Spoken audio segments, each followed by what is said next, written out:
돌부처에게 고민을 털어놓은 며느리.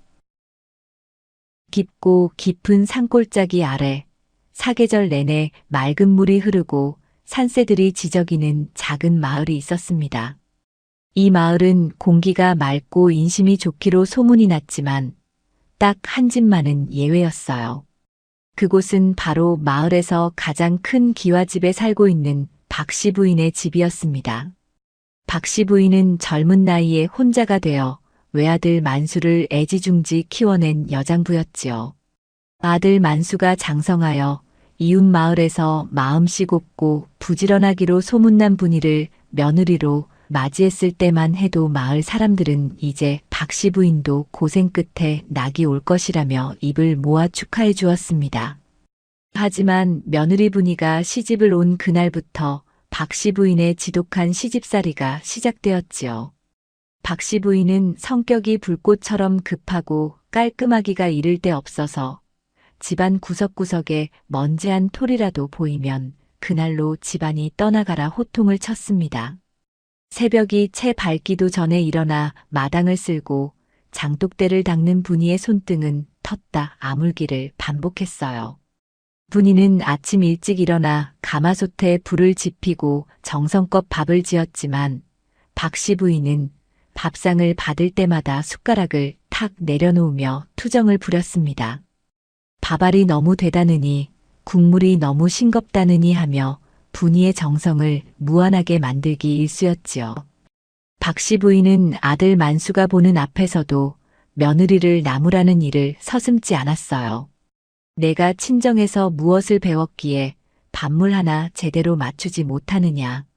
내 아들이 이런 밥을 먹고 어떻게 밖에서 힘을 쓰겠어. 박씨 부인의 서슬 퍼런 꾸중에 분이는 고개를 숙인 채 아무 말도 하지 못했습니다. 그럴 때마다 아들 만수는 어머니와 아내 사이에서 어찌할 바를 몰라 쩔쩔맸지요. 만수는 심성이 착하고 아내를 아끼는 마음이 깊었지만 홀로 자신을 키워준 어머니의 고생을 알기에 감히 어머니의 말씀에 토를 달 수 없었습니다. 분이는 남편의 처지를 알기에 더욱더 묵묵히 시어머니의 비위를 맞추려 노력했어요. 하지만 박씨 부인의 트집은 갈수록 심해져만 갔습니다. 빨래를 해서 널어놓으면 구김이 같다며 다시 하라고 시키고 걸레질을 하면 바닥에서 빛이 나지 않는다며 호통을 쳤지요. 어느 화창한 봄날이었습니다. 산천 초목이 푸르게 돋아나고 꽃들이 만발하여 세상이 아름답게 빛나고 있었어요. 마을 안악들은 삼삼오오 모여 나무를 캐러 가거나 냇가에서 빨래하며 웃음꽃을 피웠지만 분이는 그럴 여유가 전혀 없었습니다. 박씨 부인이 곳간 정리를 하라며 산더미 같은 일감을 던져주었기 때문이지요. 먼지를 뒤집어 쓰며 무거운 항아리를 옮기고 곡식 주머니를 정리하느라 분이의 옷은 땀과 먼지로 범벅이 되었습니다. 잠시 허리를 펴고 숨을 돌리려 할 때면 어김없이 박씨 부인의 목소리가 들려왔어요. 벌써 다 끝낸 것이냐? 젊은 사람이 어찌 그리 손이 느려서 어디에 쓰겠느냐? 얼른 서둘러라. 분이는 왈칵 쏟아지려는 눈물을 꾹 참으며 다시 허리를 숙였습니다. 시집 온 지 1년이 넘도록 단 하루도 마음 편히 쉬어본 적이 없었지요. 친정 부모님 생각에 가슴이 아려오기도 했지만 혹여나 걱정하실까봐 서러운 마음을 안으로만 사겨야 했습니다. 그렇게 힘든 하루하루가 쌓여가던 어느 날 분이는 우연히 마을 입구에 서 있는 커다란 돌부처를 보게 되었습니다. 그 돌부처는 수백 년 동안 그 자리를 지키며 마을의 안녕을 보살펴준다는 영험한 기운을 내뿜고 있었지요. 인자한 미소를 짓고 있는 돌부처의 얼굴을 보는 순간 분이는 자신도 모르게 발걸음이 멈추었습니다.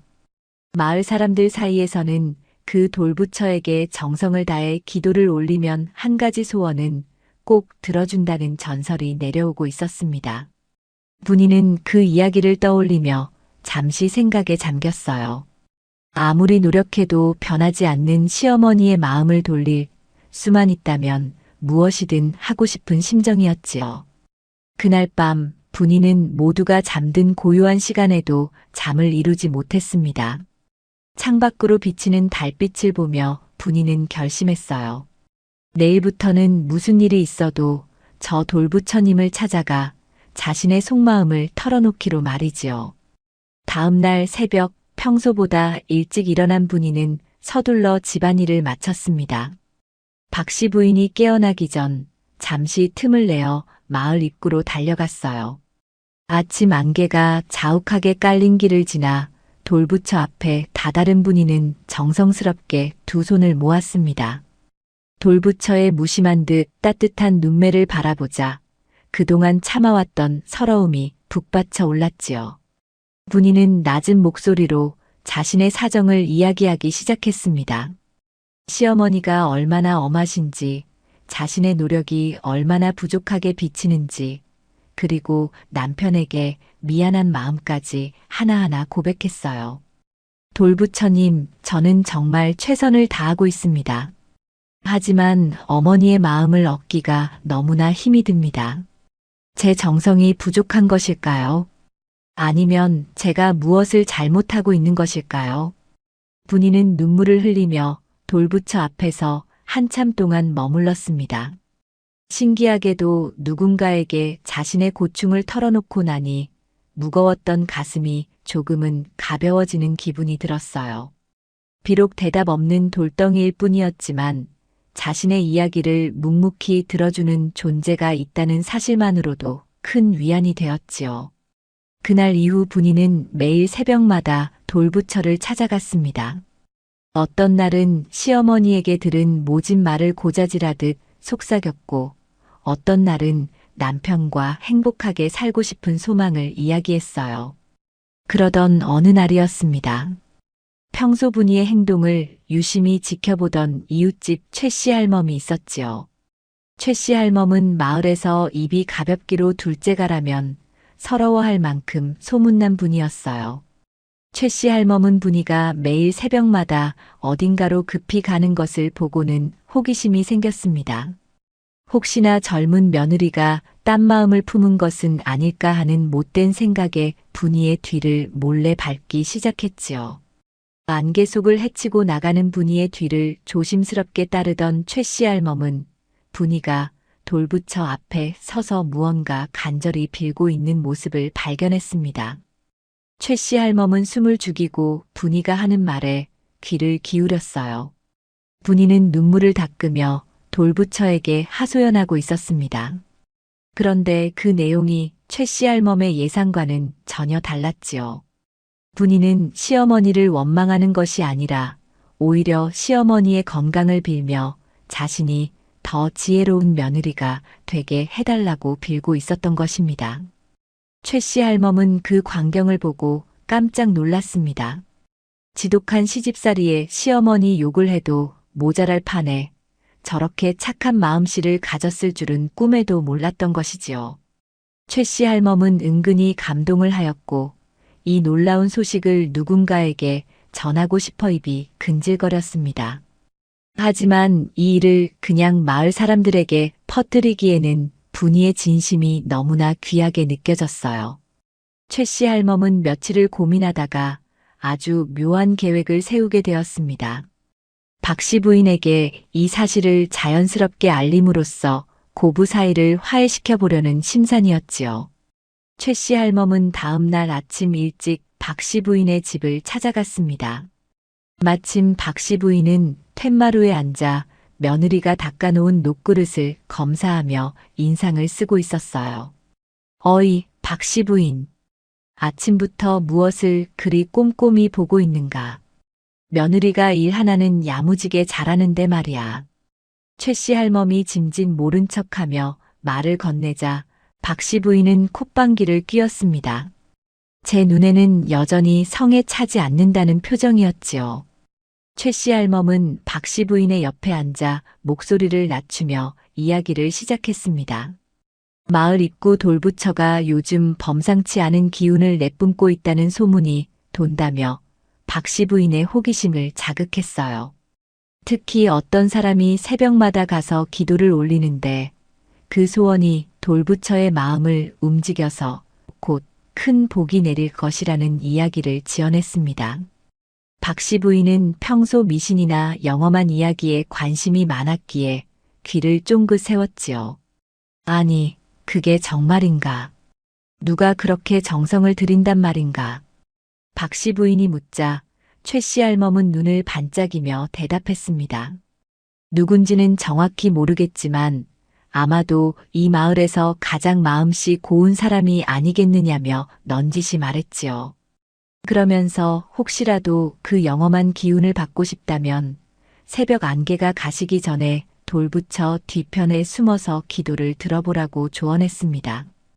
기도를 올리는 사람의 정성이 지극하면 그 근처에 있는 사람에게도 복이 나누어진다는 근거 없는 이야기를 덧붙였어요. 박씨 부인은 최씨 할멈의 말에 완전히 매료되었습니다. 복을 준다는 말에 눈이 먼 박씨 부인은 자신도 모르게 고개를 끄덕였지요. 다음 날 새벽이 되기 전 박씨 부인은 며느리보다 먼저 일어나 조용히 집을 나섰습니다. 최씨 할멈이 알려준 대로 마을 입구 돌부처를 향해 발걸음을 옮겼어요.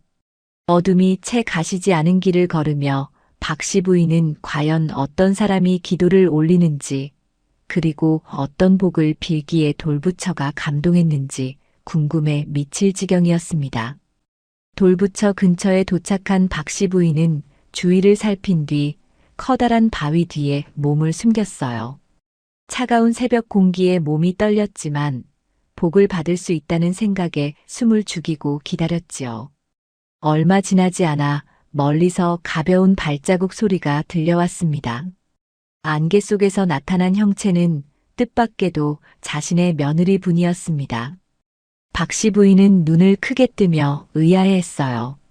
저 아이가 이 새벽에 왜 이곳에 온 것인지 이해할 수 없었지요. 분이는 평소와 다름없이 돌부처 앞에 정성스럽게 무릎을 꿇고 앉았습니다.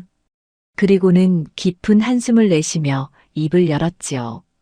바위 뒤에 숨어있던 박씨 부인은 침을 꼴깍 삼키며 분이의 목소리에 집중했습니다. 며느리가 혹시나 자신의 흉을 보지는 않을까 걱정스러운 마음도 앞섰지요. 하지만 분이의 입에서 나온 말은 박씨 부인의 예상을 완전히 뒤엎는 것이었습니다. 분이는 간절한 목소리로 돌부처에게 호소하기 시작했어요. 돌부처님, 우리 시어머니를 굽어 살펴주시옵소서. 어머니께서 저를 엄하게 꾸짖으시는 것은 다 제가 부족한 탓입니다.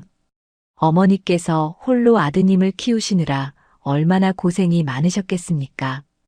그 거친 세월을 견디느라 성격이 조금 급해지신 것뿐인데 제가 그 깊은 속뜻을 다 헤아리지 못해 늘 죄송할 따름입니다. 박씨 부인은 가슴이 덜컥 내려앉는 기분이 들었습니다.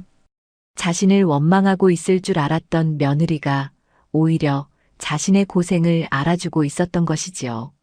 분이의 이야기는 여기서 멈추지 않았습니다.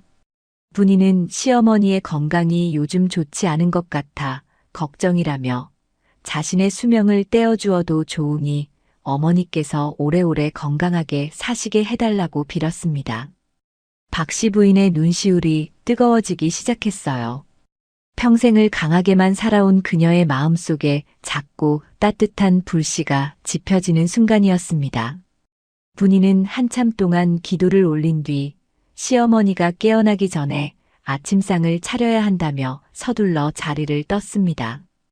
홀로 남겨진 박씨 부인은 바위 뒤에서 나와 멀어져가는 며느리의 뒷모습을 멍하니 바라보았지요. 안개 속에 사라지는 가냘픈 어깨가 오늘따라 왜 그리도 작고 안쓰러워 보이는지 모르겠다고 생각했습니다. 박씨 부인은 돌부처 앞에 서서 한참 동안 움직이지 못했어요. 자신이 그동안 며느리에게 했던 모진 말들과 행동들이 주마등처럼 스쳐 지나갔습니다.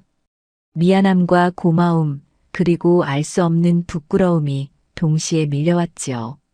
집으로 돌아오는 길에 박씨 부인은 많은 생각을 했습니다. 자신이 복을 받겠다고 새벽부터 이곳에 온 것이 참으로 부끄럽게 느껴졌어요. 진짜 복은 이미 자신의 집에 들어와 있었다는 사실을 이제야 깨달은 것이지요. 박 씨 부인은 집 마당에 들어서며 부엌에서 분주하게 움직이는 며느리의 그림자를 보았습니다. 평소 같으면 왜 이제야 불을 지피느냐고 호통을 쳤겠지만 오늘은 차마 입이 떨어지지 않았습니다. 박 씨 부인은 조용히 방으로 들어가 가만히 앉아 있었어요. 잠시 후 분이가 정성스럽게 차린 아침상을 들고 들어왔습니다. 어머니, 진지 드시어요. 어제보다 날이 차서 국을 좀 따뜻하게 끓였습니다. 분이는 평소처럼 공손하게 인사를 건넸습니다. 박 씨 부인은 며느리의 얼굴을 빤히 쳐다보았어요. 밤새 기도를 하느라 잠도 제대로 못 잤을 텐데 며느리의 눈은 맑게 빛나고 있었습니다. 박 씨 부인은 숟가락을 들었지만 목이 메어 밥을 넘기기가 힘들었지요. 국물을 한 모금 마신 박 씨 부인은 짐짓 엄한 목소리를 내어보려 했지만 목소리는 가늘게 떨리고 있었습니다. 오냐, 고생했다. 너도 어서 가서 밥 먹거라. 박 씨 부인의 짧은 대답에 분이는 깜짝 놀랐습니다. 평소 같으면 반찬 타령이라도 한마디 했을 텐데 오늘은 부드러운 말투로 자신을 챙겨주었기 때문이지요. 분이는 의아한 마음을 안고 부엌으로 나갔습니다. 박 씨 부인은 며느리가 나간 문을 한참 동안 바라보며 결심했습니다. 이제는 자신도 변해야겠다고 말이지요. 하지만 평생을 지켜온 고집이 하루아침에 꺾이기는 쉬운 일이 아니었습니다. 박 씨 부인은 며느리에게 미안한 마음을 어떻게 표현해야 할지 몰라 고민에 빠졌어요. 그날 오후 박 씨 부인은 마을 시장에 나갔습니다. 평소에는 옷 한 벌 사 입는 것도 아까워하던 그녀였지만 오늘은 비단 가게에 들러 가장 고운 빛깔의 옷감을 골랐지요. 분이에게 어울릴 만한 화사한 분홍빛 옷감이었습니다. 그리고는 장신구 가게에 들러 은비녀도 하나 샀습니다. 시집 올 때 제대로 된 예물 하나 해주지 못한 것이 마음에 걸렸던 것이지요. 박 씨 부인은 보따리를 품에 꼭 안고 집으로 향했습니다. 길에서 만난 최 씨 할멈이 박 씨 부인의 밝은 표정을 보고 말을 걸었지요. 박 씨 부인, 오늘 기분이 좋아 보이네. 돌부처님한테 무슨 좋은 소식이라도 들었나? 박 씨 부인은 쑥스러운 듯 미소를 지으며 대답했습니다. 좋은 소식 정도가 아니라 천하의 보물을 찾은 기분이라며 너스레를 떨었지요. 최 씨 할멈은 박 씨 부인의 변화를 눈치채고 회심의 미소를 지었습니다. 자신의 계획이 어느 정도 성공했다는 확신이 들었기 때문이었지요. 하지만 박 씨 부인은 여전히 고민이었습니다. 이 선물들을 어떻게 전해주어야 자연스러울지, 며느리가 부담스러워하지는 않을지 걱정이 되었지요. 박 씨 부인은 대문을 열고 들어가며 마당을 쓸고 있는 분이를 보았습니다. 분이는 시어머니가 장터에 다녀오시는 것을 보고 얼른 달려와 보따리를 받아들었습니다. 박 씨 부인은 헛기침을 몇 번 하더니 방으로 들어가 버렸지요. 분이는 보따리를 방에 넣어드리고 다시 일을 하려 했습니다. 그런데 방 안에서 박 씨 부인의 부르는 소리가 들려왔어요. 분이는 가슴이 두근거렸습니다. 혹시나 시장에서 기분이 상하는 일이라도 있으셨나 싶어 조심스럽게 문을 열었지요. 어머니, 부르셨습니까? 박 씨 부인은 짐짓 무표정한 얼굴로 보따리를 분이 쪽으로 밀어 넣었습니다. 오는 길에 장터에 들렀더니 이 옷감이 눈에 띄더구나. 이제 곧 잔치도 많은데 며느리가 해진 옷만 입고 있으면 내 체면이 뭐가 되겠느냐. 이걸로 옷이나 한 벌 해 입거라. 그리고 이 비녀는 그냥 덤으로 얻은 것이니 내가 갖든지 버리든지 마음대로 해라. 분이는 눈이 휘둥그레졌습니다. 평생 선물이라고는 받아본 적 없는 시어머니에게 이런 귀한 물건들을 받게 되다니 믿기지 않았죠. 특히 은비녀는 덤으로 얻을 수 있는 물건이 아니라는 것을 분이도 잘 알고 있었습니다. 분이의 눈에 눈물이 고이기 시작했습니다. 시어머니의 서툰 표현 속에 담긴 진심이 느껴졌기 때문이었지요. 분이는 보따리를 가슴에 안고 바닥에 엎드려 큰 절을 올렸습니다. 어머니, 정말 고맙습니다. 예쁘게 지어 입고 어머니 모시는데 더 정성을 다하겠습니다. 박씨 부인은 괜히 쑥스러워 창밖을 보며 말했습니다. 고맙기는 뭐가 고맙느냐며 밥이나 맛있게 지으라고 핀잔을 주었지만 그 목소리에는 따뜻한 정이 묻어 있었지요. 분이는 그날 밤 늦게까지 옷감을 만지며 행복한 꿈을 꾸었습니다. 돌부처님이 정말로 자신의 기도를 들어주신 것 같아 감사한 마음이 들었지요. 하지만 이것은 시작에 불과했습니다. 고부 사이에 얼어붙은 얼음이 조금씩 녹기 시작하자 집안 분위기도 예전과는 몰라보게 달라지기 시작했지요. 아들 만수도 어머니의 변화를 눈치챘습니다. 어머니가 아내를 대하는 말투가 부드러워지고 사소한 일로 호통치는 일이 줄어들자 만수의 얼굴에도 웃음꽃이 피었지요. 만수는 아내에게 무슨 일이 있었느냐고 물었지만 분이는 그저 웃으며 돌부처님의 은덕이라고만 대답했습니다. 분이는 다음 날 새벽에도 어김없이 돌부처를 찾아갔습니다. 이제는 하소연이 아니라 감사의 인사를 전하기 위해서였지요. 그런데 그날 새벽 분이가 돌부처 앞에 도착했을 때 누군가 먼저 와 있는 것을 보았습니다. 안개 속에서 정성스럽게 절을 올리고 있는 사람은 다름 아닌 시어머니 박씨 부인이었지요. 분이는 나무 뒤에 숨어 시어머니의 기도를 듣게 되었습니다. 박씨 부인은 머리를 조아리며 나지막이 속삭이고 있었어요. 돌부처님, 제가 눈이 멀어 집안에 복덩이가 들어온 줄도 모르고 살았습니다. 저 착한 아이를 그동안 너무 고생시킨 것 같아 가슴이 미어집니다. 부디 저의 못된 성미를 다스려 주시고 우리 며느리가 이 집에서 행복하게 살 수 있도록 도와주옵소서. 분이는 시어머니의 진심 어린 기도를 들으며 소리 없이 눈물을 흘렸습니다. 서로의 속마음을 알게 된 고부의 인연은 이제 새로운 국면을 맞이하게 되었지요. 새벽녘 차가운 공기를 뚫고 돌부처 앞에서 서로의 진심을 확인했던 그날 이후 박씨 부인의 가슴 속에는 딱딱하게 굳어있던 얼음장이 서서히 녹아내리고 있었지요. 평생을 엄격한 잣대로 자신과 타인을 채찍질하며 살아온 그녀였기에 누군가에게 따뜻한 말 한마디 건네는 것이 무척이나 서툴고 어색했습니다. 하지만 부엌에서 들려오는 분이의 활기찬 칼질 소리나 마당을 쓰는 경쾌한 빗자루 소리를 들을 때면 박씨 부인은 자신도 모르게 입가에 옅은 미소를 짓곤 했어요. 분이 역시 시어머니의 변화를 온몸으로 느끼며 더욱 정성을 다해 집안을 돌보았습니다.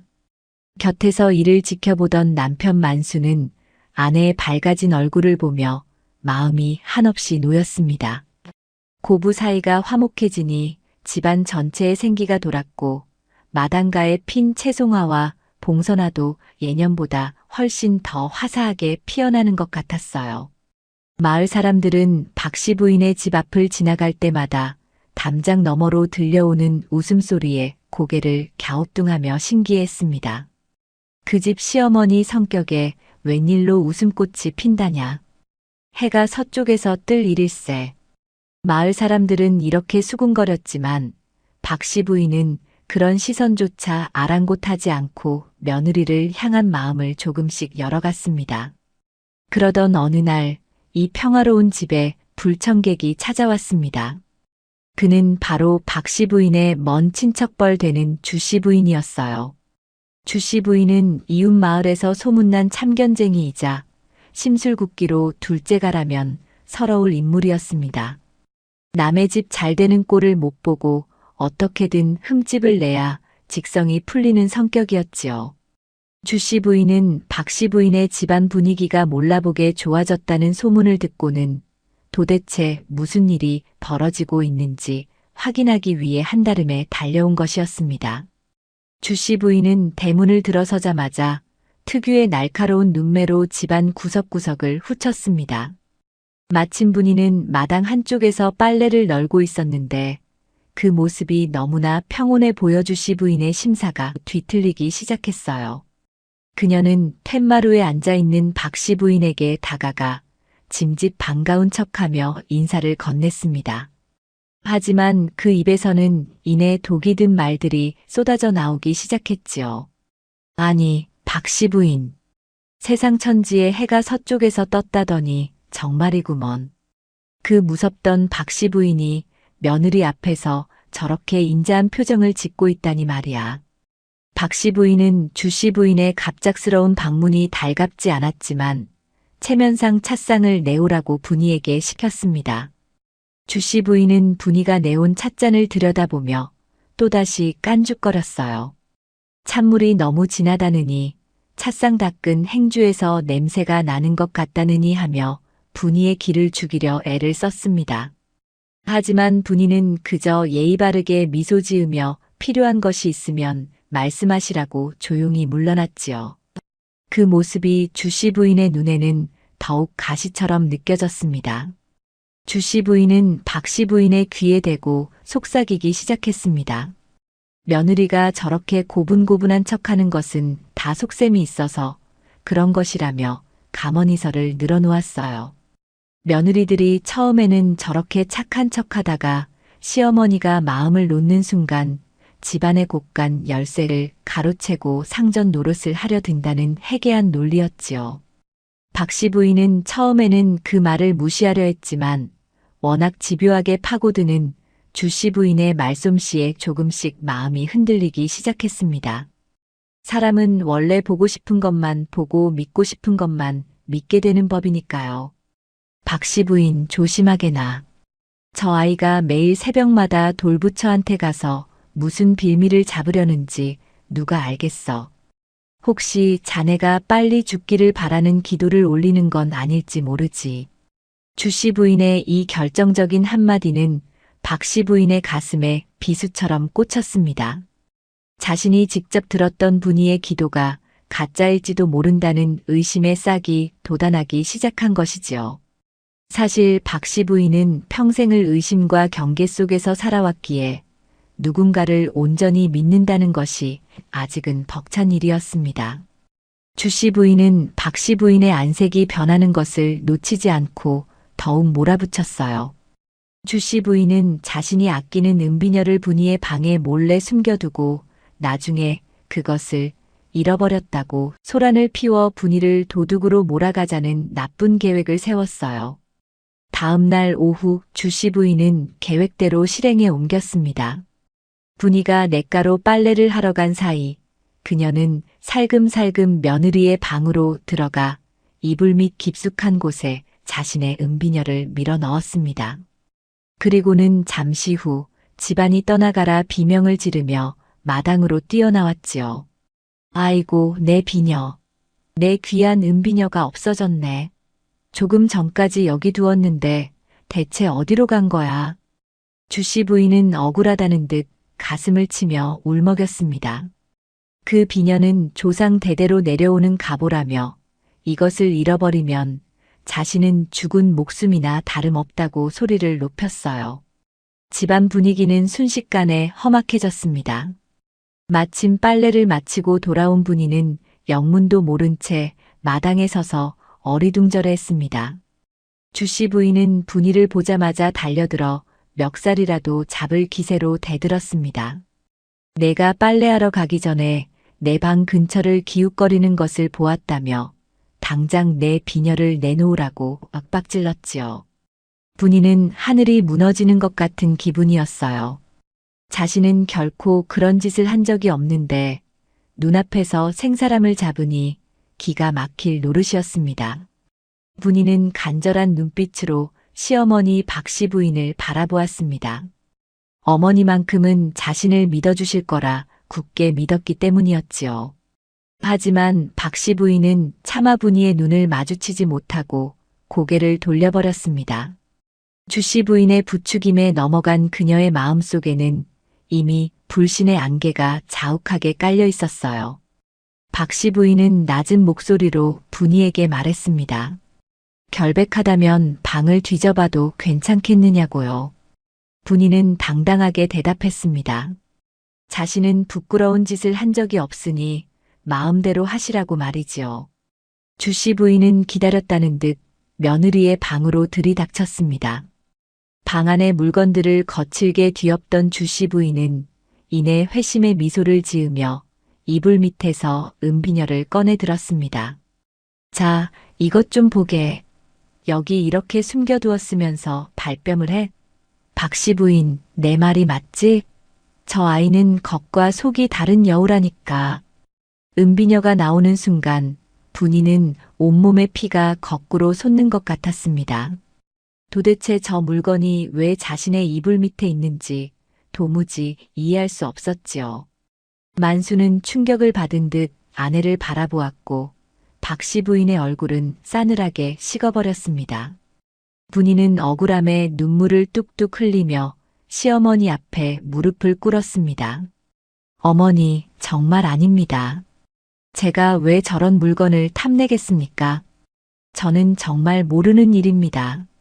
분이가 아무리 애원해도 주씨 부인의 독설은 멈추지 않았습니다. 박씨 부인 역시 실망감이 분노로 변하여 분이에게 모진 말을 쏟아냈지요. 믿었던 사람에게 배신당했다는 생각이 그녀를 더욱 괴롭게 만들었습니다. 박씨 부인은 분이에게 당장 집에서 나가라고 소리를 쳤습니다.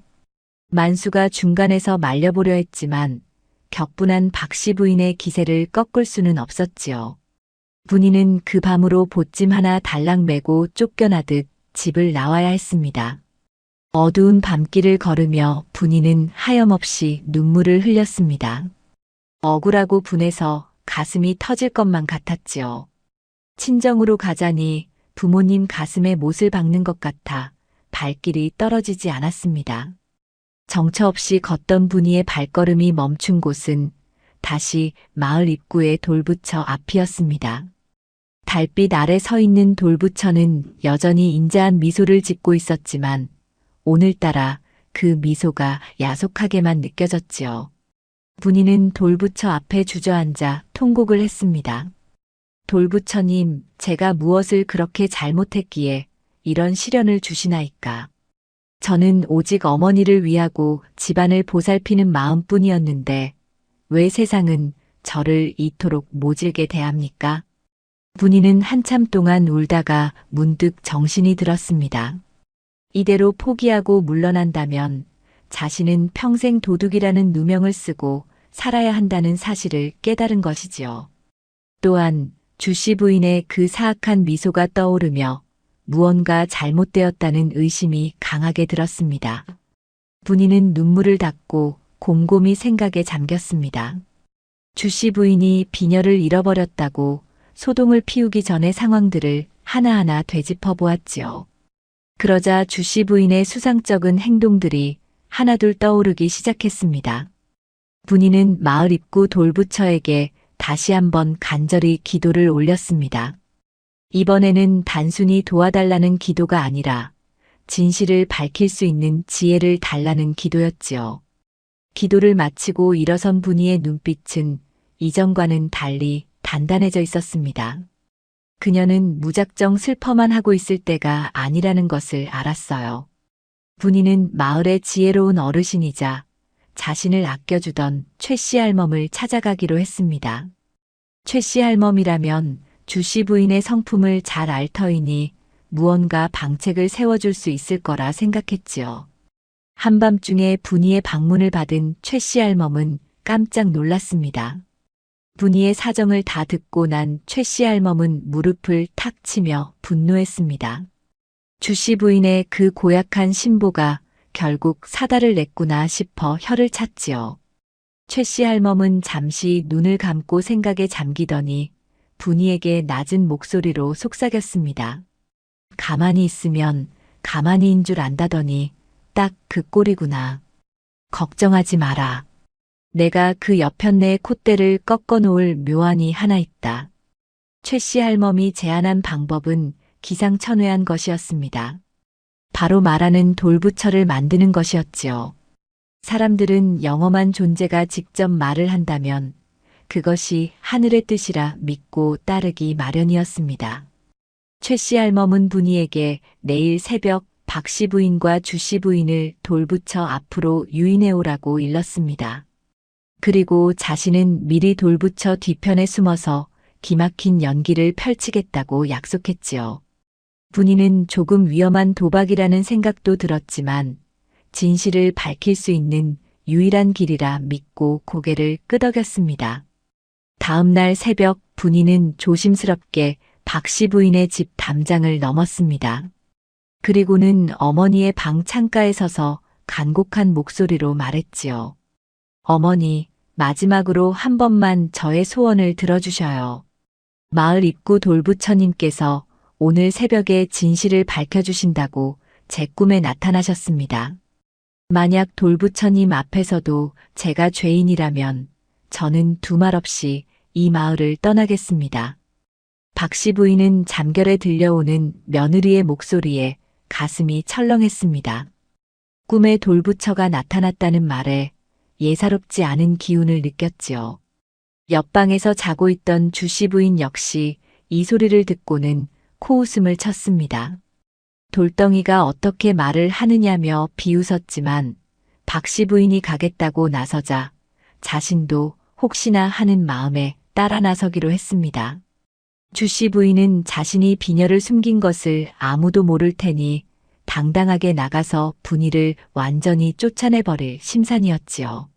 새 여인은 자욱한 안개를 헤치고 마을 입구로 향했습니다.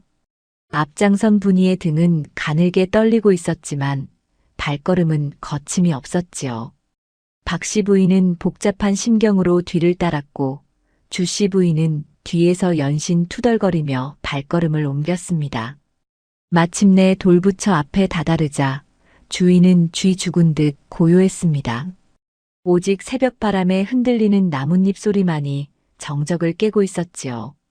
분이는 돌부처 앞에 정중히 무릎을 꿇고 절을 올렸습니다. 영험하신 돌부처님, 여기 억울한 죄인과 진실을 알고자 하는 이들이 모였습니다. 부디 하늘의 음성을 들려주시어 굽은 것을 펴주시고 진실을 밝혀주옵소서. 분이의 말이 끝나기가 무섭게 어디선가 웅장하고도 신비로운 목소리가 들려오기 시작했습니다. 돌부처의 입이 움직이는 것 같지는 않았지만 목소리는 분명히 돌부처 쪽에서 울려 나오고 있었지요. 박 씨 부인과 주 씨 부인은 깜짝 놀라 뒤로 나자빠질 뻔했습니다. 듣거라. 이 마을의 평화를 어지럽히는 자가 누구냐. 목소리는 천둥처럼 울려 퍼졌습니다. 주 씨 부인은 사색이 되어 벌벌 떨기 시작했어요. 돌부처가 정말로 말을 한다고 믿은 그녀는 심장이 입 밖으로 튀어나올 것만 같았습니다. 목소리는 계속해서 이어졌습니다. 심성이 고운 며느리를 시기하여 거짓으로 비녀를 숨기고 가정을 파탄 내려 한 자는 당장 무릎을 꿇고 사죄하라. 그렇지 않으면 돌덩이가 되어 이 자리에서 영원히 굳어버릴 것이니라. 주 씨 부인은 더 이상 견디지 못하고 바닥에 넙죽 엎드렸습니다. 돌덩이가 된다는 말에 혼비백산하여 자신이 했던 짓을 하나부터 열까지 다 쏟아내기 시작했지요. 아이고, 부처님 살려주셔요. 제가 잘못했습니다. 박 씨 부인이 며느리를 너무 예뻐하는 게 꼴 보기 싫어서 제가 비녀를 숨겼습니다. 제발 돌로 만들지만 말아주셔요. 주 씨 부인의 자백이 터져 나오자 박 씨 부인은 망치로 머리를 한 대 맞은 듯한 충격을 받았습니다. 자신의 어리석음과 주 씨 부인의 사악함이 만천하에 드러나는 순간이었지요. 박 씨 부인은 떨리는 손으로 며느리 분이를 바라보았습니다. 분이는 여전히 눈을 감고 간절히 기도를 올리고 있었어요. 박 씨 부인의 눈에서 후회의 눈물이 왈칵 쏟아졌습니다. 자신이 그토록 모질게 대했던 며느리가 끝까지 자신을 원망하지 않고 돌부처에게 호소하여 진실을 밝히고자 했다는 사실에 가슴이 미어지는 것 같았습니다. 박 씨 부인은 달려가 분이를 끌어안았습니다. 아가, 내가 죽을 죄를 지었다. 내 눈이 멀고 귀가 먹어 너의 그 고운 마음을 몰라보고 큰 잘못을 저질렀구나. 부디 이 못난 시어머니를 용서해다오. 고부의 눈물이 안개 자욱한 새벽녘을 적셨습니다. 돌부처 뒤에서 이 광경을 지켜보던 최씨 할멈은 흐뭇한 미소를 지으며 조용히 몸을 숨겼지요. 주씨 부인은 창피함과 두려움에 짐도 챙기지 못한 채 그 길로 자기 마을로 도망쳐버렸습니다. 마을 입구에는 이제 화해한 고부와 인자한 돌부처만이 남아있었지요. 하지만 이 사건은 마을 전체에 커다란 소문을 불러일으켰고 박씨 부인의 집안에는 생각지도 못한 새로운 변화가 찾아오게 됩니다. 진실은 밝혀졌지만 그 과정에서 입은 상처를 치유하는 데에는 더 큰 사랑과 지혜가 필요했지요. 새벽녘 돌부처 앞에서 일어난 기적 같은 일은 순식간에 온 마을로 퍼져나갔습니다. 사람들은 주씨 부인의 사악한 음모와 돌부처의 영험한 꾸짖음에 대해 입을 모아 이야기했지요. 박씨 부인의 집안은 그날 이후로 완전히 다른 곳이 된 듯한 기분이 들었습니다.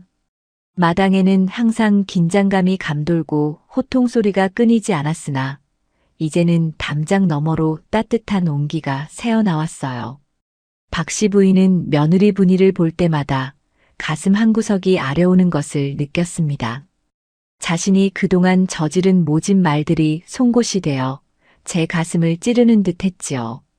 박씨 부인은 이제 분이가 부엌에서 일을 시작하기도 전에 먼저 일어나 물을 깃고 마당을 쓸기 시작했습니다. 평생 손에 물 한 방울 안 묻히고 상전 노릇만 하려 했던 그녀가 스스로 빗자루를 잡은 것이었어요. 분이는 당황하여 시어머니의 손에서 빗자루를 뺏으려 했지만 박씨 부인은 고집스럽게 고개를 저었습니다. 아가, 그동안 내가 이 넓은 마당을 혼자 쓸며 얼마나 힘들었겠느냐. 이 늙은이가 속지 않은 마음으로 하는 것이니 너는 가서 좀 더 쉬거라. 박씨 부인의 말투는 예전의 날카로움은 찾아볼 수 없을 만큼 부드러워졌어요. 분이는 시어머니의 변한 모습이 고마우면서도 한편으로는 마음이 편치 않았습니다. 하지만 이것은 박씨 부인이 진심으로 뉘우치고 있다는 증거이기도 했지요. 집안의 분위기가 화목해지니 아들 만수의 얼굴에도 기름기가 돌고 웃음이 끊이지 않았습니다. 만수는 아내 분이의 손을 꼭 잡으며 고생 많았다며 위로했고 분이는 그저 웃음으로 화답했어요. 하지만 마을의 평화는 그리 오래가지 않았습니다. 돌부처가 말을 했다는 소문이 고을, 사또와 인근의 세력가들에게까지 들어간 것이지요. 그 중에서도 이웃 고을의 탐욕스러운 부자로 소문난 김대감이 이 소식을 듣고 눈을 번쩍였습니다. 김대감은 평소에도 영험하다는 물건이나 장소를 찾아내어 그것을 돈벌이로 이용하는데 도같은 인물이었어요. 그는 돌부처가 있는 청살리 마을 입구 땅이 자신의 소유라며 억지를 부리기 시작했습니다. 김대감은 수하들을 거느리고 위세당당하게 마을로 들이닥쳤습니다. 그는 돌부처 앞에 커다란 울타리를 치고 기도를 올리러 오는 사람들에게 돈을 받겠다고 선포했지요. 마을 사람들은 분노했지만 권세 높은 김대감의 서슬에 눌려 감히 나서지 못했습니다. 김대감은 돌부처가 정말 말을 하는지 확인하겠다며 매일 새벽 돌부처 앞에서 제사를 지내고 호령을 쳤어요. 이 돌덩이야, 내가 정말 영험하다면 내 앞에서도 한마디 해보아라. 내가 이 마을에 큰 사당을 지어줄 테니 나에게 복을 내리겠다고 약속해라. 김대감의 탐욕스러운 목소리가 새벽 공기를 갈랐지만 돌부처는 당연히 아무런 대답이 없었습니다. 최씨 할멈과 분이가 꾸며낸 연극이었다는 사실을 알리 없는 김대감은 점점 초조해졌지요. 그는 돌부처가 자신을 무시한다고 생각하여 화를 내기 시작했습니다. 그러자 김대감은 화살을 마을 사람들에게 돌렸어요. 이 마을 것들이 나를 속인 것이 분명하다. 돌부처가 말을 한다는 것은 새빨간 거짓말이 아니냐. 감히 대감을 능멸한 죄를 물어 모두를 관가에 고발하겠다. 마을 사람들은 공포에 질렸습니다. 특히 박씨 부인은 가슴이 철렁 내려앉았지요. 사실 돌부처가 말을 한 것은 최씨 할멈의 기지였다는 것을 어렴풋이 눈치채고 있었기 때문입니다. 만약 이 사실이 들통난다면 분이와 최씨 할멈은 물론이고 자신까지 무사하지 못할 것이 분명했습니다. 박씨 부인은 방 안에서 안절부절 못하며 손가락만 깨물고 있었어요. 이때 분이가 시어머니의 손을 조용히 잡았습니다. 어머니, 걱정하지 마셔요. 제가 이 일을 해결해 보겠습니다. 분이의 눈빛은 흔들림 없이 맑았습니다. 분이는 그 길로 최씨 할멈을 찾아갔습니다. 두 사람은 머리를 맞대고 김대감을 물리칠 묘책을 구상했지요. 최씨 할멈은 김대감이 워낙 의심이 많고 겁도 많은 사람이라는 점을 이용하기로 했습니다. 분이는 김대감의 집사를 몰래 불러내어 은밀한 제안을 하나 했어요. 돌부처가 말을 하지 않는 이유는 김대감의 정성이 부족해서가 아니라 김대감이 지은 죄가 너무 많아 돌부처가 입을 닫고 있는 것이라고 속삭였지요. 집사는 그 말을 김대감에게 그대로 전했습니다. 김대감은 겉으로는 코웃음을 쳤지만 내심 뜨끔했습니다. 그동안 가난한 소장농들의 고혈을 짜내고 부정한 방법으로 재산을 모아온 세월이 길었기 때문이지요. 김대감은 잠을 자다가도 돌부처가 자신을 꾸짖는 꿈을 꾸기 시작했습니다. 하지만 탐욕은 두려움보다 컸습니다. 그는 오히려 돌부처를 파괴해버리겠다고 엄포를 놓으며 일꾼들을 동원했어요. 마을 사람들은 울며 불며 김대감을 말렸습니다. 마을의 수호신과 같은 돌부처를 없애는 것은 있을 수 없는 일이었지요. 박씨 부인은 이번에도 자신이 직접 나서야겠다고 결심했습니다. 그녀는 김대감이 돌부처를 허물기로 한 전날 밤 홀로 김대감을 찾아갔어요. 박씨 부인은 김대감 앞에서 당당하게 말했습니다. 대감님, 돌부처를 허무는 것은 하늘의 벌을 자초하는 일입니다. 정 믿지 못하시겠다면 내일 새벽 다시 한번 돌부처를 찾아가 보셔요. 이번에는 분명 대감님께 직접 음성을 들려줄 것입니다. 만약 그때도 아무 소리가 없다면 제 집과 전 재산을 대감님께 바치겠습니다. 김대감은 박씨 부인의 파격적인 제안에 눈이 멀었습니다. 박씨 부인의 집안은 이 마을에서 가장 부유했기에 그 재산이 탐났던 것이지요. 김대감은 흔쾌히 약속을 하고 다음 날 새벽을 기다렸습니다. 이 소식을 들은 분이와 만수는 어머니의 무모한 결단에 경악했지요. 어머니, 대체 어찌하시려고 그런 약속을 하셨습니까? 만약 일이 잘못되면 우리는 길거리에 나앉게 됩니다. 만수가 울상을 지으며 말하자 박씨 부인은 빙그레 웃으며 아들의 손을 잡았습니다. 걱정 말거라. 우리 며느리가 그동안 돌부처님께 빌었던 정성이 있지 않느냐. 그리고 나도 이제는 진실이 무엇인지 확실히 보여줄 때가 되었다고 생각한다. 박씨 부인은 분이를 불러 무언가 은밀한 부탁을 했습니다. 분이는 시어머니의 계획을 듣고 깜짝 놀랐지만 이내 고개를 끄덕였지요. 그것은 분이와 최씨 할멈이 했던 연극보다 훨씬 더 대담하고 위험한 일이었습니다. 드디어 결전의 새벽이 밝았습니다. 안개가 유난히 짙게 깔려 한치 앞도 보이지 않는 날이었지요.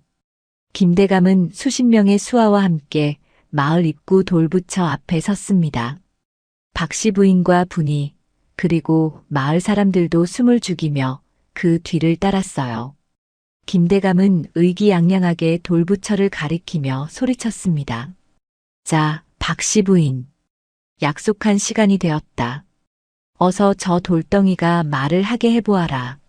그렇지 않으면 너희 집 문서를 당장 내놓아야 할 것이다. 그때였습니다. 돌부처 근처에서 기이한 빛이 새어나오기 시작했습니다.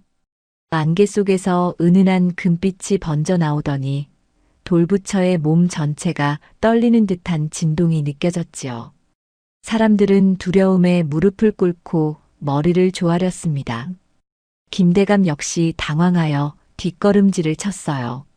그리고 곧이어 이전보다 훨씬 더 장엄하고 깊은 목소리가 사방에서 울려 퍼졌습니다. 욕심에 눈이 멀어 하늘의 뜻을 거스르려 하는 자가 누구냐. 이 땅의 주인은 대감이 아니라 이곳을 지키고 가꾸는 백성들이다. 목소리는 산맥을 타고 울리는 것처럼 웅장했습니다. 김대감은 사색이 되어 바닥에 엎드렸습니다. 그런데 이번에는 목소리가 김대감의 비밀스러운 죄목들을 하나하나 열거하기 시작했어요. 3년 전 가뭄 때 곡식을 매점매석한 일, 작년 겨울 가난한 과부의 집을 뺏은 일 등 김대감 자신만이 알 법한 부끄러운 과거들이 낱낱이 밝혀졌지요. 김대감은 경악했습니다. 이것은 단순한 연극으로는 알 수 없는 사실들이었기 때문입니다. 사실 박씨 부인은 시장에서 장사를 하는 상인들과 오래전부터 교류하며 김대감의 비리와 악행들을 조사해왔던 것이지요.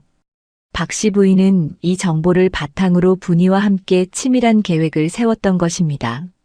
돌부처 뒤에는 최씨 할멈뿐만 아니라 만수와 건장한 청년들이 숨어 대형 구리 거울과 횃불을 이용해 빛을 만들어냈고, 박씨 부인은 김대감의 죄목을 적은 종이를 분이에게 건네어 낭독하게 했습니다.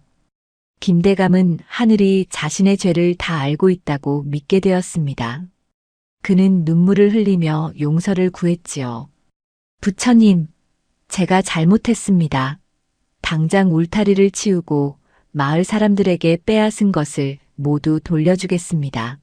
제발 목숨만 살려주셔요. 김대감은 그 자리에서 울타리를 철거하라고 명령했습니다. 그리고는 박씨 부인에게 절을 하며 다시는 이 마을을 넘보지 않겠다고 약속하고는 허겁지겁 달아났습니다. 마을 사람들은 환호성을 지르며 기뻐했어요. 박씨 부인과 분이는 서로의 손을 꼭 잡고 안도의 한숨을 내쉬었습니다. 하지만 소동이 가라앉은 뒤 박씨 부인은 마을 사람들을 불러 모았습니다. 그녀는 모든 사실을 솔직하게 털어놓기로 결심했지요. 거짓으로 얻은 평화는 언젠가 무너진다는 것을 분이를 통해 배웠기 때문입니다. 박씨 부인은 돌부처 앞에 서서 마을 사람들에게 고개를 숙였습니다. 여러분, 사실 오늘 돌부처님이 하신 말씀은 저와 제 며느리가 꾸며낸 일입니다. 김대감의 탐욕으로부터 우리 마을을 지키기 위해 거짓을 사용했습니다. 신성한 돌부처님을 이용한 저희의 죄를 달게 받겠습니다. 마을 사람들은 침묵에 잠겼습니다. 감히 상상도 못했던 고백이었지요.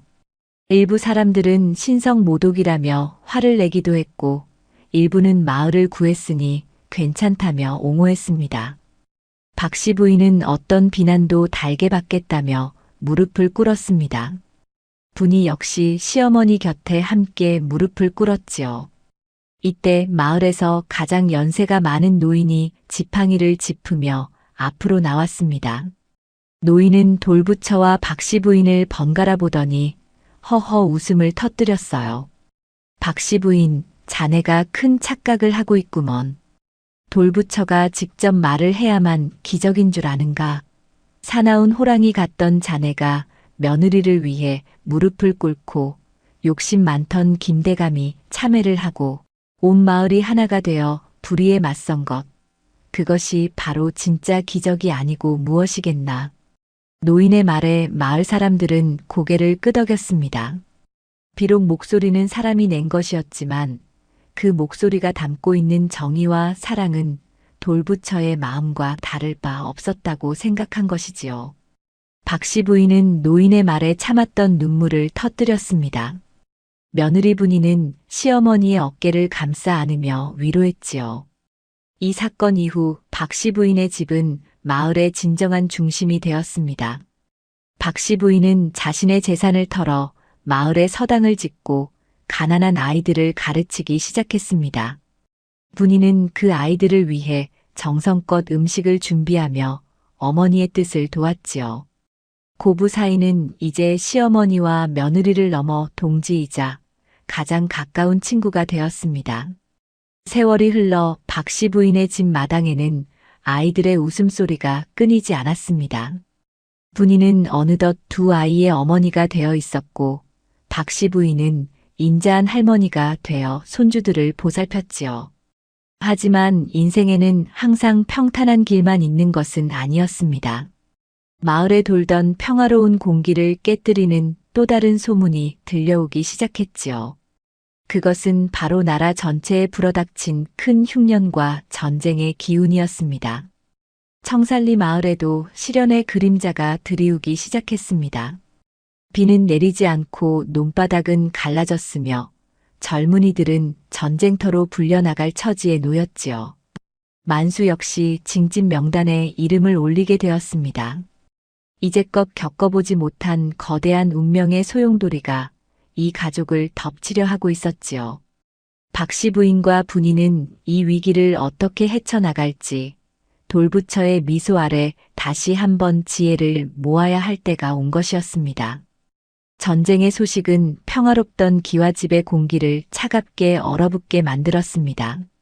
만수는 밤마다 한숨을 내쉬며 아내와 아이들을 걱정했고 박씨 부인은 정한수를 떠놓고 아들의 무사 안녕을 빌었습니다. 분이는 슬퍼만 하고 있을 시간이 없다는 것을 알았지요. 그녀는 마을 안악들을 모아 전쟁 물자를 준비하고 닥쳐올 흉년에 대비해 식량을 비축하는 일에 앞장섰습니다. 고부의 단단한 결속이 이제 마을 전체를 지탱하는 힘이 되고 있었지요. 어느 날 밤 분이는 잠든 아이들의 얼굴을 보며 결심했습니다. 단순히 돌부처에게 빌기만 하는 것이 아니라 자신들이 직접 운명을 개척해야 한다는 사실을 말이지요. 그녀는 시어머니를 깨워 조용히 부엌으로 향했습니다. 두 사람은 그곳에서 밤이 새도록 무언가 논의를 거듭했지요. 다음 날 아침 청살리 마을에는 이색적인 풍경이 펼쳐졌습니다. 박씨 부인이 집안 대대로 내려오던 귀한 보석과 옷감들을 모두 꺼내어 마당에 쌓아놓은 것이었지요. 박씨 부인은 마을 사람들을 불러 모아 선언했습니다. 이 재물을 팔아 마을 사람들 모두가 먹을 수 있는 식량을 사고 전쟁터로 나가는 젊은이들의 가족을 돌보는데 쓰겠다고 말이지요. 분이는 시어머니의 이 거대한 결단 뒤에서 묵묵히 명부를 작성하며 실질적인 분배를 계획했습니다.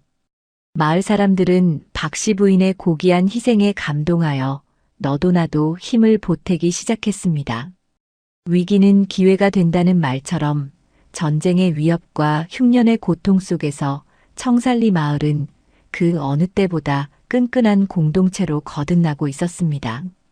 그 중심에는 과거의 허물을 벗고 진정한 어른으로 거듭난 박씨 부인과 지혜롭고 강인한 며느리 분이가 있었지요.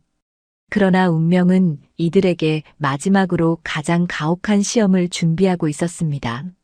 만수가 전쟁터로 떠나기 전날 밤 마을에는 정체불명의 도적대가 들이닥치게 됩니다.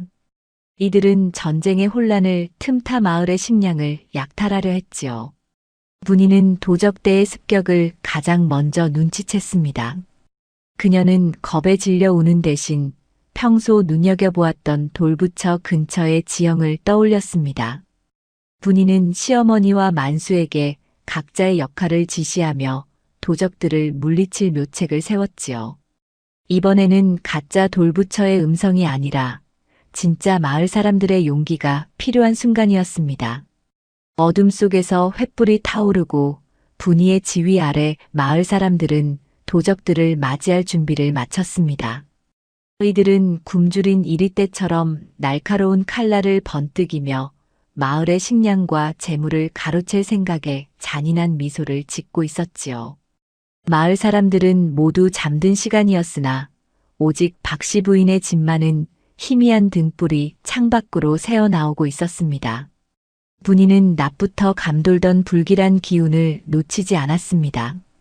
마을 입구 돌부처 근처의 까마귀들이 유난히 소란스럽게 울어댔고 산바람의 냄새에 낯선 화약 냄새가 섞여 있었기 때문이지요. 분이는 잠든 남편 만수를 깨워 상황을 알리고 시어머니 박씨 부인의 방으로 달려갔습니다. 박씨 부인은 며느리의 차분하면서도 단호한 목소리에 곧장 평정심을 되찾았어요. 평생 여장부로 살아온 그녀의 기질이 위기의 순간에 다시금 빛을 발한 것이지요. 어머니, 도적들이 곧 마을로 들이닥칠 것입니다. 우리가 가진 무기는 없으나 그들의 공포심을 이용한다면 피해 없이 물리칠 수 있습니다. 분이의 제안에 박씨 부인은 고개를 끄덕였습니다. 분이는 만수에게 마을 청년들을 은밀히 소집하게 했고 자신은 박씨 부인과 함께 마을 안악들을 깨워 준비한 물건들을 챙기게 했어요. 분이가 세운 계책은 이른바 도깨비 숲의 저주였습니다. 도적들은 힘은 세지만 미신과 귀신에 대한 두려움이 크다는 점을 이용하기로 한 것이지요. 특히 지난번 김대감 사건으로 인해 이 마을 돌부처가 살아있다는 소문이 도적들에게도 공포의 대상이 되었을 것이라 확신했습니다. 마을 사람들은 분이의 지시에 따라 일사불란하게 움직였습니다. 안악들은 부엌에서 아궁이에 검댕이를 긁어 모아 얼굴에 칠했고 청년들은 돌부처 주변의 나무들에 흰 천을 길게 늘어뜨렸어요. 박씨 부인은 집안에 보관하던 대형진과 북을 꺼내어 각기 다른 장소에 배치했습니다. 마을 입구로 들어오는 유일한 길목은 안개가 자욱하게 깔린 좁은 고갯길이었는데 분이는 이곳을 사지로 만들 작정이었습니다. 이윽고 멀리서 거친 발자국 소리와 함께 도적대의 그림자가 나타났습니다. 도적 두목은 험상궂은 얼굴로 부하들을 독려하며 마을 어귀에 들어섰지요. 그런데 평소라면 개 짖는 소리라도 들려야 할 마을이 죽은 듯 고요했습니다. 도적들은 기이한 정적에 주춤하며 걸음을 멈추었어요. 그때 마을 입구 돌부처의 머리 위로 푸르스름한 불꽃이 솟구쳐 올랐습니다. 그것은 분이가 미리 준비해둔 링가루와 집단을 이용해 만든 도깨비불이었지요. 누가 감히 신성한 이곳을 침범하느냐. 어둠 속에서 웅장하면서도 기괴하게 변조된 목소리가 울려 퍼졌습니다. 최씨 할멈이 커다란 항아리 속에 머리를 넣고 소리를 내어 울림을 극대화한 것이었지요. 도적들은 혼비백산하여 제자리에 멈춰 섰습니다. 그 순간 사방에서 수십 개의 진과 북소리가 동시에 터져나왔어요. 둥둥거리는 북소리와 날카로운 징소리가 산맥을 타고 메아리치자 마치 수천 명의 군사가 마을을 에워싼 듯한 착각을 불러일으켰습니다. 흰 천을 뒤집어 쓴 마을 안악들이 나무 사이를 미끄러지듯 움직이며 기괴한 곡소리를 내기 시작했습니다. 겁에 질린 도적들은 칼을 휘둘렀지만 허공을 가를 뿐이었지요. 분이는 이 기회를 놓치지 않고 박씨 부인에게 신호를 보냈습니다. 박씨 부인은 마을에서 가장 높은 언덕에 올라 횃불을 높이 치켜들었습니다. 그러자 미리 매복해 있던 청년들이 일제히 함성을 지르며 산 위에서 커다란 집더미들을 굴려내렸어요. 불이 붙은 집더미가 불덩이가 되어 내려오자 도적들은 지옥의 불길이 내려오는 줄 알고 비명을 지르며 달아나기 시작했습니다. 도적 두목은 부하들을 붙잡으려 했지만 자신도 돌부처의 눈이 번쩍이는 것을 보고는 그만 주저앉고 말았습니다. 사실 그것은 박씨 부인이 아끼던 구리 거울에 횃불빛을 반사시킨 것이었으나 공포에 질린 도적의 눈에는 살아있는 신의 분노로 보였던 것이지요. 도적들은 무기와 약탈한 보따리들을 모두 내팽개치고 어둠 속으로 흔적도 없이 사라졌습니다. 마을 사람들은 단 한 명의 부상자도 없이 거대한 위기를 넘긴 것이었어요. 날이 밝자 마을 사람들은 마당에 모여 기쁨의 눈물을 흘렸습니다. 박씨 부인은 분이의 손을 꼭 잡으며 감격했습니다. 과거에는 며느리를 그저 부려먹는 아랫사람으로만 여겼으나 이제는 마을을 구한 은인이자 존경스러운 동반자로 생각하게 되었지요. 박씨 부인은 도적들이 버리고 간 무기와 물건들을 수거하여 관가에 알리고 그 보상으로 받은 곡식들을 마을 가난한 이들에게 나누어 주었습니다. 하지만 전쟁의 불길은 여전히 사그라지지 않았습니다. 도적대를 물리친 지 며칠 지나지 않아 진짜 광군이 마을에 들이닥쳤어요. 나라를 지키기 위해 장정들을 징집하러 온 것이었습니다. 만수의 이름이 가장 먼저 불렸습니다. 분이는 올 것이 왔다는 생각에 입술을 깨물었어요. 남편을 전쟁터로 보내야 하는 아내의 심정은 찢어지는 듯 했으나 시어머니 앞에서 약한 모습을 보일 수 없었지요. 박씨 부인은 아들의 군장을 직접 챙기며 손을 떨었습니다. 하나뿐인 아들을 사지로 보내야 하는 어미의 마음이 오죽했을까요?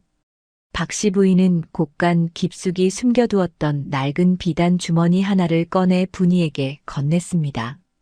그 안에는 박씨 부인이 시집 올 때 친정 어머니에게 받은 가보인 금가락지가 들어있었지요. 아가, 이것을 만수에게 주거라. 혹시라도 전장에서 목숨이 위태로운 순간이 오면 이것을 팔아서라도 살아 돌아와야 한다고 전해다오. 내 아들을 지키는 것은 이제 이 가락지가 아니라 너의 지혜와 나의 기도뿐이로구나.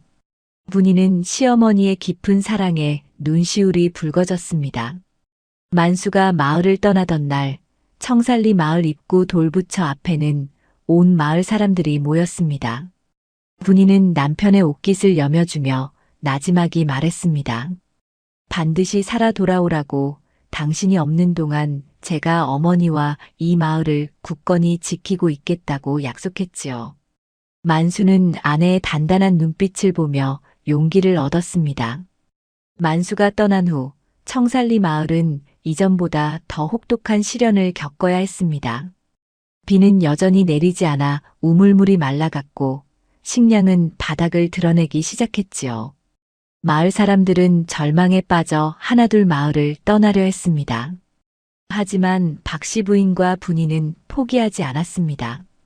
두 사람은 매일 새벽 돌부처 앞에 정한수를 떠놓고 기도를 올리는 한편 실질적인 대책을 마련하기 위해 발을 벗고 나섰습니다.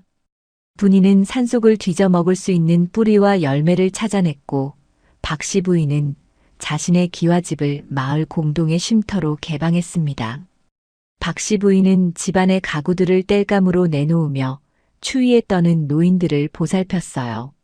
예전의 고집불통 시어머니의 모습은 온데간데 없고 마을의 진정한 어머니로서 거듭난 것이었지요. 최씨 할멈은 그런 고부의 모습을 보며 마을 사람들에게 힘을 북돋웠습니다. 보게나들, 저렇게 고귀한 분들도 앞장서서 고생을 하는데 우리가 여기서 주저앉아서야 되겠나? 돌부처님이 지켜보고 계시니 조금만 더 버텨보세. 마을 사람들은 고부의 헌신적인 태도에 감동하여 다시 힘을 내기 시작했습니다. 식량이 부족하면 서로 나누어 먹고 아픈 사람이 있으면 너나 할 것 없이 돌보았지요. 그러던 어느 추운 겨울날 마을에 기적 같은 소식이 들려왔습니다. 전쟁이 끝났다는 파발이 도착한 것이었지요. 마을 사람들은 얼싸안고 기뻐했지만 분이의 마음은 타들어갔습니다. 전쟁이 끝났다면 이제 살아있는 사람들은 돌아와야 하는데 만수의 소식은 어디에도 없었기 때문입니다. 분이는 매일같이 마을 입구 고갯길에 나가 남편을 기다렸습니다. 살을 내듯 차가운 눈바람이 몰아쳐도 그녀는 자리를 뜨지 않았어요. 박씨 부인 역시 방 안에서 뜬 눈으로 밤을 지새우며 아들의 무사 귀환을 빌었습니다. 두 여인은 서로의 슬픔을 내비치지 않으려 애썼지만 밤마다 부엌에서 들려오는 억눌린 울음소리는 서로의 가슴을 후벼 팠습니다. 한 달이 지나고 두 달이 지나도 만수는 돌아오지 않았습니다. 마을의 다른 청년들은 하나둘 돌아오기 시작했으나 만수와 함께 떠났던 이들은 그가 전투 중에 행방불명되었다는 절망적인 소식만을 전해주었지요. 마을 사람들은 이제 만수가 죽은 것이나 다름없다며 분이에게 마음 정리를 하라고 권했습니다. 심지어 어떤 이들은 젊은 며느리가 평생 청산과부로 살기엔 아깝다며 개가를 권유하기까지 했지요. 박 씨 부인은 그런 소문을 들을 때마다 분노했습니다. 하지만 며느리의 앞날을 생각하면 가슴이 답답해지는 것도 사실이었지요. 박 씨 부인은 어느 날 분이를 불러 앉혔습니다. 그녀의 손에는 예전에 주지 못했던 또 다른 비단 보따리가 들려 있었어요. 아가, 내 아들이 돌아오지 않는 것이 어찌 내 죄겠느냐. 만수가 만약 하늘나라로 갔다면 너를 붙잡아 두는 것이 도리가 아닌 줄 안다.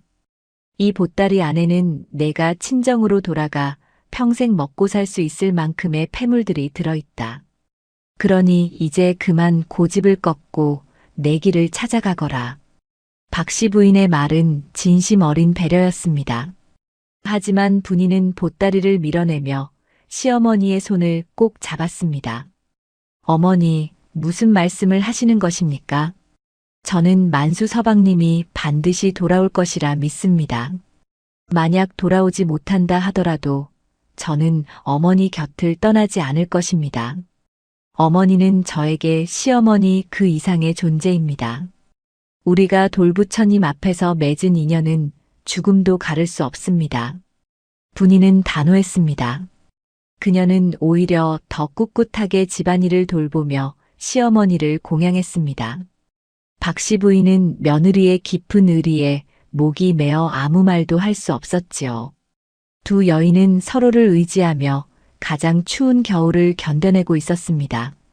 그런데 그의 겨울의 마지막 눈이 내리던 날, 마을 어귀에서 믿기지 않는 광경이 펼쳐졌습니다. 안개 낀 고갯길 너머로 다리를 절며 천천히 걸어오는 한 남자의 그림자가 나타난 것이었지요. 누더기가 된 군복을 입고 얼굴은 수척해질 대로 수척해졌지만 그 눈빛만은 맑게 빛나고 있었습니다. 길목에서 눈을 치우던 분이는 그 자리에 얼어붙은 듯 멈춰 섰습니다. 꿈에도 그리던 남편 만수였습니다.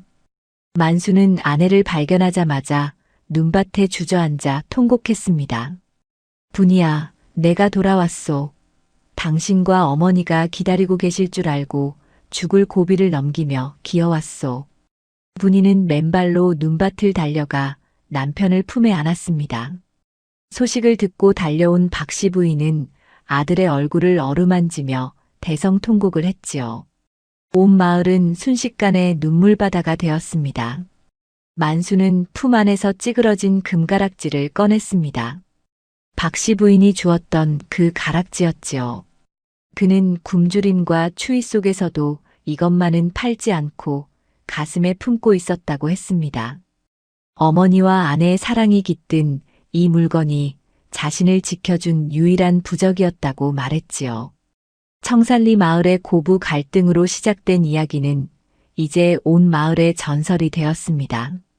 사람들은 박 씨 부인의 변화와 분이의 지혜, 그리고 그들의 숭고한 사랑이 기적을 만들었다고 믿었지요. 하지만 이야기는 여기서 끝이 아니었습니다. 전쟁 영웅이 되어 돌아온 만수와 마을을 지켜낸 고부 앞에 나라에서는 큰 상을 내리겠다는 전령이 도착했습니다. 그러나 박 씨 부인과 분이는 그 상을 정중히 거절하고 대신 마을 사람들을 위한 뜻밖의 제안을 하게 됩니다. 그것은 누구도 예상치 못한 고귀하고도 감동적인 마무리로 이어지게 되지요. 전쟁의 포화가 먹고 청산리 마을에 마을 사람들을 감동시킨 것은 전쟁과 흉년이라는 모진 세월을 함께 견뎌내며 이제는 피를 나눈 모녀보다 더 진한 정을 나누는 박 씨 부인과 분이의 모습이었습니다. 고부 사이의 갈등이 어떻게 한 가정을 넘어 마을 전체를 구하는 등불이 되었는지 그 소문은 바람을 타고 한양의 대궐까지 전해지게 되었지요. 어느 화창한 오후 마을 어귀에는 화려한 비단 옷을 입은 관원들이 파발을 타고 들이닥쳤습니다. 고을 사또가 직접 전령을 받들어 박 씨 부인의 집 앞에 섰어요. 임금님께서 청산리 마을의 고부 이야기를 들으시고 이들의 지혜와 효행을 높이 사서 큰 상을 내리기로 하셨다는 소식이었습니다. 사또는 마을 사람들이 모두 지켜보는 앞에서 임금님의 교지를 낭독했습니다. 청살리 박씨 부인과 그 며느리 분이는 환난 중에도 서로를 아끼며 마을을 지켜냈으니 내 이들에게 정려문을 세워주고 평생 먹고 살기에 부족함이 없는 토지와 비단을 하사하노라. 임금님의 파격적인 포상에 마을 사람들은 환호성을 질렀습니다. 정려문은 가문의 영광 중에서도 으뜸가는 영광이었지요. 하지만 교지를 다 듣고 난 박씨 부인과 분이는 서로의 눈을 가만히 바라보았습니다. 두 사람의 눈에는 욕심보다는 깊은 사색의 빛이 서려 있었지요. 박씨 부인은 조용히 앞으로 나아가 사또에게 절을 올린 뒤 모두를 놀라게 할 대답을 내놓았습니다. 사또 나으리 과분한 은혜에 몸둘 바를 모르겠습니다. 하지만 저희가 받은 이 상은 오직 저희의 공이 아닙니다. 전쟁터에서 목숨을 걸고 싸운 젊은이들과 굶주림 속에서도 서로를 믿고 버틴 마을 사람들 모두의 공이지요. 하여 저희는 임금님께서 주시는 토지와 비단을 사양하고자 합니다. 박씨 부인의 말에 사또는 물론이고 마을 사람들도 숨을 죽였습니다. 평생 만져보지도 못할 거대한 불을 거절하다니 다들 귀를 의심할 수밖에 없었지요. 박씨 부인은 인자한 미소를 지으며 말을 이었습니다. 대신 저희의 간청을 한 가지만 들어주셔요. 하사하시려던 토지를 마을 공동의 밭으로 만들어 누구든 배고픈 자가 농사를 짓고 곡식을 나눌 수 있게 해주십시오. 그리고 비단 대신 이 마을 아이들이 글을 배우고 지혜를 닦을 수 있는 작은 서당을 세워주시기를 청하옵니다. 박씨 부인의 제안은 며느리 분이와 미리 상의한 것이었습니다. 분이는 곁에서 고개를 끄덕이며 시어머니의 뜻을 지지했지요. 사또는 이들의 고귀한 인품에 감동하여 눈시울을 붉혔습니다. 자신도 수많은 고을을 다스려 보았지만 이토록 탐욕이 없고 백성을 생각하는 여인들은 처음 보았기 때문이었지요. 사또는 이 뜻을 임금님께 다시 고하겠다고 약속했고 얼마 지나지 않아 마을에는 정려문 대신 청산학당이라는 이름의 서당과 넓은 공동밭이 생겨났습니다. 시간은 유유히 흘러 청살리 마을의 풍경도 조금씩 변해갔습니다. 분이가 지휘했던 그 도깨비 숲에는 이제 아이들의 웃음소리가 가득했고 돌부처가 서 있던 마을 입구는 나그네들이 쉬어가는 정자가 생겨났지요. 박씨 부인은 이제 백발이 성성한 할머니가 되었습니다. 그녀는 매일 오후 서당에 나가 아이들이 글 읽는 소리를 듣는 것을 낙으로 삼았어요. 예전에 그 서슬 퍼런 눈매는 온데간데 없고 이제는 마을 아이들 누구에게나 따뜻한 곶감을 쥐어주는 인자한 할머니가 되어 있었습니다. 어느덧 분이도 머리에 서리가 내리기 시작한 중년의 나이가 되었습니다. 그녀는 시어머니를 대신해 집안의 모든 대소사를 챙기며 여전히 부지런히 움직였지요. 만수는 전쟁 때 다친 다리가 조금 불편했지만 아내와 함께 밭을 일구며 소박한 행복을 누렸습니다. 두 사람 사이에서 태어난 아이들은 부모의 인품을 닮아 마을에서 예의 바르기로 소문이 자자했지요. 그러던 어느 가을밤 달빛이 유난히 밝게 비치는 날이었습니다. 박씨 부인은 분이를 조용히 안방으로 불렀습니다. 방 안에는 은은한 향나무 냄새가 감돌고 있었지요. 박씨 부인은 낡은 괴짝 안에서 무언가를 소중히 꺼냈습니다. 그것은 다름 아닌 수십 년 전 주씨 부인의 모함으로 큰 소동이 일었을 때 분이의 이불 밑에서 나왔던 그 은비녀였습니다. 아가, 기억나느냐? 이 비녀 때문에 내가 모진 수모를 당하고 집에서 쫓겨났던 그날을 말이다. 박씨 부인의 목소리에는 여전히 미안함이 묻어 있었습니다. 분이는 미소 지으며 시어머니의 주름진 손을 잡았지요. 어머니, 그날이 없었다면 제가 어찌 어머니의 진심을 알 수 있었겠습니까? 돌부처님 앞에서 흘렸던 그 눈물이 지금의 저희를 만들어준 밑거름이 되었는걸요. 박씨 부인은 고개를 끄덕이며 은비녀를 분이의 머리에 직접 꽂아주었습니다. 이 비녀는 이제 단순한 장신구가 아니다. 사람의 마음을 얻는 데는 칼날 같은 권위가 아니라 물처럼 유연한 지혜와 따뜻한 포용력이 필요하다는 것을 가르쳐준 징표이지. 이제 나는 갈 날이 얼마 남지 않았구나. 내가 떠나더라도 너는 이 마을의 중심이 되어 사람들의 마음을 보듬어 주어야 한다. 분이는 시어머니의 말씀에 가슴이 뭉클해졌습니다. 박씨 부인은 그날 밤 분이의 무릎을 베고 누워 아주 평온한 표정으로 옛날 이야기를 들려주듯 지난 세월을 회상했습니다. 엄격했던 시어머니 밑에서 고생했던 자신의 젊은 시절, 아들을 키우며 겪었던 외로움, 그리고 처음 며느리 분이를 보았을 때 사실은 속으로 무척이나 기뻐했던 속마음까지 모두 털어놓았지요. 분이는 시어머니의 머리칼을 쓰다듬으며 조용히 그 이야기를 경청했습니다. 다음 날 새벽 평소처럼 물을 깃기 위해 일어난 분이는 시어머니의 방으로 무난 인사를 갔습니다. 하지만 박씨 부인은 평화로운 미소를 지은 채 영원히 깨지 않는 깊은 잠에 들어 있었지요. 그녀의 손에는 분이가 정성스럽게 지어드린 분홍빛 저고리 옷자락이 꼭 쥐어져 있었습니다. 마을 전체가 슬픔에 잠겼고 장례식 날에는 인근 고을 사람들도 모두 찾아와 박씨 부인의 마지막 길을 배웅했습니다. 박씨 부인이 떠난 뒤 분이는 시어머니의 가르침을 가슴 깊이 새겼습니다. 그녀는 집안의 곳간 열쇠를 마을 공동체에 내놓고 흉년이 들 때마다 앞장서서 구휼 활동을 펼쳤습니다. 사람들은 이제 분이를 청살리의 자애로운 어머니라 부르며 존경했습니다. 분이는 종종 혼자서 마을 입구 돌부처를 찾아가곤 했지요. 이제 돌부처는 더 이상 말을 하지 않았습니다. 하지만 분이는 알고 있었어요. 돌부처가 말을 했던 것이 아니라 간절한 진심이 사람의 마음을 움직여 돌부처의 입을 빌리게 했던 것임을 말이지요. 세월은 다시 무수히 흘러 청살리 마을에는 수많은 전설이 쌓였습니다. 하지만 가장 오래도록 전해진 이야기는 단연 박씨 부인과 분이의 고부 이야기였습니다. 어느 해인가는 지독한 가뭄이 들어 민심이 흉흉해진 적이 있었지요. 그때 마을 사람들은 다시 돌부처 앞에 모였습니다. 누군가는 옛날처럼 돌부처가 다시 말을 해주기를 바랐고 누군가는 기적을 바랐습니다. 그때 마을의 최고 어른이 된 분이가 사람들 앞에 나서서 이렇게 말했습니다. 여러분, 부처님은 입이 없어 말씀을 하시지 못합니다.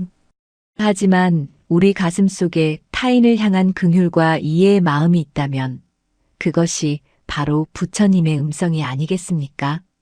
예전에 저희 시어머니께서 가르쳐 주신 지혜는 바로 이것이었습니다.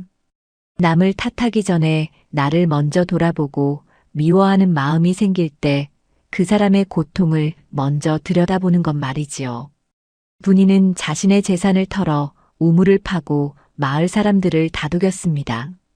신기하게도 분이의 진심 어린 행동이 시작되자 하늘에서도 감동했는지 메말랐던 논바닥에 단비가 쏟아지기 시작했지요. 사람들은 이것이 바로 진정한 돌부처의 기적이라며 기뻐했습니다. 돌덩이가 말을 하는 것보다 훨씬 더 위대한 기적은 사람의 닫힌 마음이 열리고 그 열린 마음에서 나오는 사랑이 세상을 변화시키는 것임을 마을 사람들은 비로소 깨닫게 된 것이었지요. 분이도 어느덧 노년이 되어 아들과 며느리를 맞이했습니다. 그녀는 시어머니 박씨 부인이 그랬던 것처럼 처음 시집온 며느리에게 엄한 훈계 대신 따뜻한 차 한 잔을 건넸습니다. 그리고는 며느리의 거친 손을 어루만지며 이렇게 말했지요. 고생이 많구나. 내가 이 집안에 들어온 것은 복덩이가 굴러 들어온 것과 다름없단다. 내가 너를 힘들게 한다면 언제든 저 돌부처님께 가서 고자질 하려무나. 그러면 내가 부처님의 음성을 듣고 얼른 반성하마. 분이의 농담 섞인 따뜻한 말에 긴장했던 어린 며느리는 참았던 눈물을 터뜨리며 시어머니의 품에 안겼습니다. 대물림되던 고통스러운 시집살이의 사슬이 끊어지고 그 자리에 이해와 사랑의 전통이 세워지는 순간이었지요. 청살리 마을은 그 후로도 오랫동안 전국에서 가장 화목한 마을로 이름을 떨쳤습니다. 오늘날에도 청살리 마을 입구에는 이끼 낀 돌부처가 변함없이 그 자리를 지키고 서 있습니다. 비바람에 깎여 미소는 조금 흐릿해졌지만 그 앞에 서면 누구나 마음이 평온해지는 것을 느낍니다. 돌부처는 아무런 말이 없지만 그곳을 지나는 사람들은 누구나 저마다의 마음속에서 들려오는 진실한 목소리를 듣게 되지요. 겉모습은 딱딱한 돌덩이일지라도 그 안에 담긴 사람들의 소망과 지혜는 영원히 사라지지 않고 흐르는 물처럼 세상을 적십니다. 진정한 지혜는 상대방을 이기거나 굴복시키는 데 있는 것이 아니라 상대방의 마음을 헤아려 스스로 변화하게 만드는 데 있다는 것을 우리는 이 고부의 이야기를 통해 배울 수 있습니다. 밤하늘의 달이 어두운 길을 비추듯 우리 가슴 속에 따뜻한 이해와 포용이 삭막한 세상을 밝히는 등불이 되기를 소망해 봅니다. 며느리 분이가 돌부처 앞에서 흘렸던 그 정성스러운 눈물이 우리 삶 속에서도 아름다운 꽃으로 피어나기를 진심으로 바랍니다.